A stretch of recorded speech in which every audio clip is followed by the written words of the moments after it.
Hello students. Welcome to SilentReader science class. I'm your teacher, and today we're starting an exciting journey to understand what makes something living or non-living. We'll begin with a story about Avadi and Ayush who discovered something amazing during their morning walk. Avadi found some beautiful shells and wanted to pick them up, but her mother explained that the shell could be home to a living snail.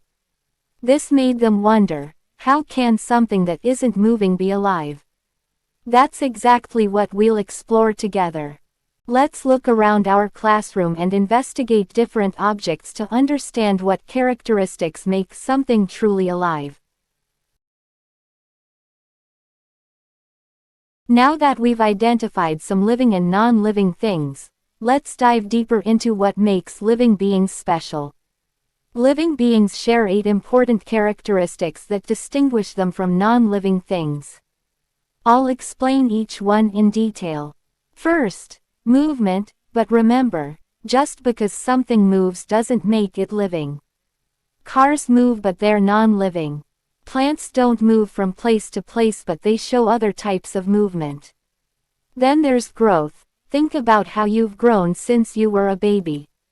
Nutrition. All living beings need food. Respiration. Breathing is essential for life. Excretion. Getting rid of waste. Response to stimuli, like pulling your hand from something hot. Reproduction. Making babies. And finally, death. All living beings eventually die. Understanding these characteristics helps us identify living beings correctly. Many students think plants don't move, but they're wrong. Plants show incredible movements and responses to their environment. Let me show you some amazing examples. The touch-me-not plant folds its leaves when touched. It's like the plant is shy. Drosera is an insect-eating plant that traps insects with its sticky hairs. Some plants like amla fold their leaves after sunset. It's like they're going to sleep. And flowers open and close in response to light. I'll also tell you about an Indian scientist named Jagadish Chandra Bose who proved that plants can sense and respond to stimuli just like animals. Let's watch some plant responses in action through our interactive demonstration. Now we're going to be real scientists. Let's set up an experiment to discover what conditions seeds need to germinate. That means sprout and start growing. We'll test 4 different conditions with bean seeds. Pot A gets sunlight but no water. Pot B gets sunlight but too much water.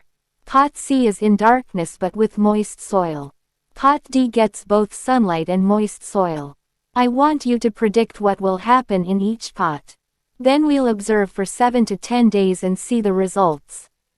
This experiment will help us understand exactly what seeds need to come to life. Pay close attention to the role of water, air, and light in seed germination. Have you ever wondered why plant roots always grow downward and shoots always grow upward? Let's investigate this mystery through another experiment. We'll set up 3 different conditions with seedlings. Beaker A has an upright plant with light from all directions. Beaker B has an inverted plant, that's upside down. Beaker C has an upright plant but with light coming from only one side. Watch what happens to the growth directions. You'll be amazed to see that even when we turn plants upside down, they correct their growth. Roots always find their way down, and shoots always find their way up toward light. This is because of tropisms, plant responses to gravity and light.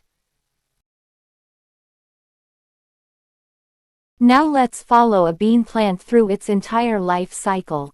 We'll plant a bean seed and observe it for 3 months to see all the amazing changes. From a tiny dry seed to a seedling, then a plant with leaves, then flowers, and finally fruits with new seeds. This complete journey is called the life cycle. I'll show you each stage and explain what's happening. We'll also see why reproduction is so important. It ensures that life continues. Without reproduction, species would disappear. Watch our time-lapse animation to see the magical transformation from seed to mature plant. Now let's explore animal life cycles, starting with mosquitoes. Understanding mosquito life cycle is important because it helps us prevent diseases like malaria and dengue. Mosquitoes go through 4 stages: eggs, larvae, pupae, and adults. I'll show you how to disrupt this cycle to prevent mosquito breeding. Then we'll look at one of nature's most amazing transformations, the frog life cycle. Frogs go through incredible changes from eggs to tadpoles to froglets to adult frogs. They even change habitats, starting life in water and ending up living both in water and on land. This complete body transformation is called metamorphosis. Congratulations, students! We've completed our comprehensive journey through the world of living beings. Let's review everything we've learned. We covered the 8 characteristics of living beings, seed germination requirements, plant growth directions, and amazing life cycles of both plants and animals. I'll also show you how to apply this knowledge in real life, from agriculture to disease prevention to conservation. Finally, let's solve an interesting puzzle together about whether a wooden log is living or non-living. Remember, the most important thing is to keep observing the world around you. Science is everywhere. Thank you for learning with SilentReader.